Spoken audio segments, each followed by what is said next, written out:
Ci riprova ancora dal versante destro, la palla sul solito Giacinti che prova la conclusione, un gran gol quello dell'1-0 di Giacinti, una botta improvvisa e inaspettata, quindi 1-0 al 6° minuto di gioco. Giacinti, gran gol.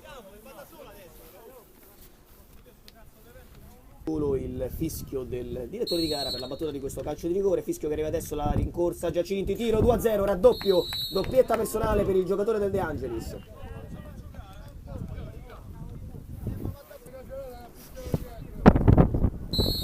La rincorsa, il fischio dell'arbitro, Giacinti, il tiro, il colpo sotto, la tripletta personale del numero 5 e il pareggio del De Angelis, quindi al 24esimo è 3-3.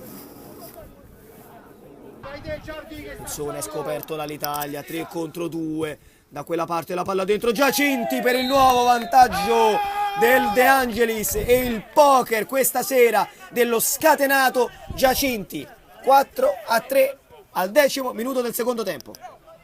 Un'occhiatina avanti con il destro, la palla a cercare Giacinti, conclusione gol, incredibile, quinto gol di questo giocatore, neanche Moretti per poco sapeva fare di meglio, avrebbe saputo fare di meglio questa sera, incredibile veramente, una prestazione sontuosa e il nuovo vantaggio De Angelis 5 all'Italia 4.